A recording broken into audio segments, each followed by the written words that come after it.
Sino dito naranasang mahulog sa isang tao? Nahulog tapos hindi sinalo. Pinakitaan ng motibo tapos magugulat ka, hindi naman pala totoo.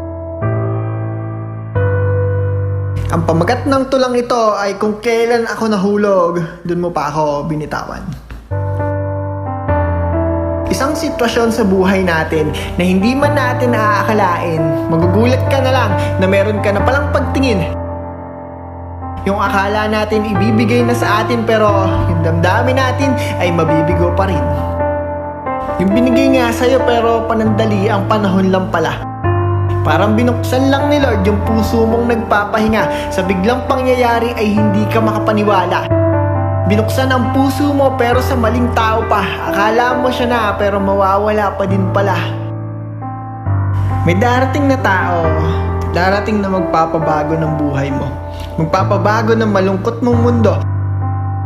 Kukunin ang loob mo at masasaktan ka din bandang dulo. Iiwan ka ng mag-isa tulad ng kinasanayan mo.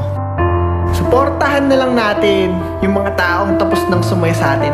Alam mo, matapos mo akong durugin sa utak at puso ko, ikaw na ay aking tatanggalin. Alam mo, tulad ng hangin, ang bilis ng paglisan mo sa akin.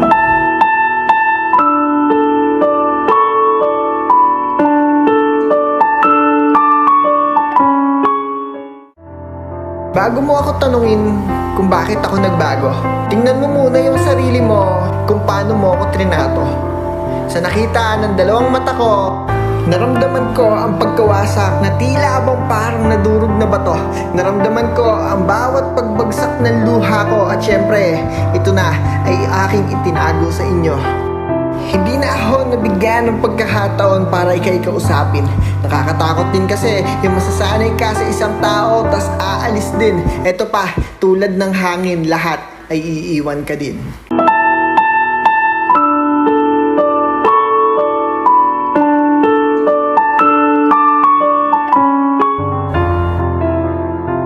Yung time pa lang na natitiis mo ako, dun ko na nalaman ang biglang pagbabago. At hanggang sa nalaman kong dito ko na ihihinto, meron ka palang iba at nakita pa ng dalawang mata ko sa harap ko.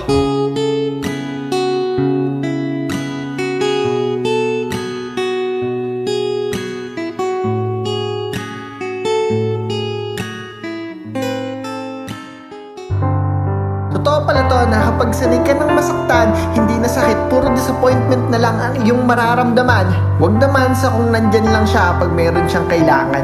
Huwag mo nang pagtuunan ng pansin ang hindi ka pinapahalagahan. Kaya minsan gusto ko na lang mag-inom kasi alam nyo, alak lang ang sa aking tumutulong. Mga problema at sa puso kong gusto kong maghilom. At lalo sa hindi ko makuhang mga sagot sa aking mga tanong. Dito ko na lang itinutuon kaysa mag-aksaya pa ako sa kanya ng panahon. Maikling panahon pero nahirapang maghilom. Sarili mong sa kanya mo ay kinulong. Pero syempre, hindi naman natin alam na aabot sa gantong sitwasyon. Magulong sitwasyon pero ito ang magbibigay sa atin ng lesson. Tulad ng hangin, ang bilis mawala. Tulad ng kanyang pagtingin. Tulad ng hangin, mararamdaman mo din kung paano siya'y sa'yo'y lamigin. Akala mo mahal ka pa din? Akala ko rin.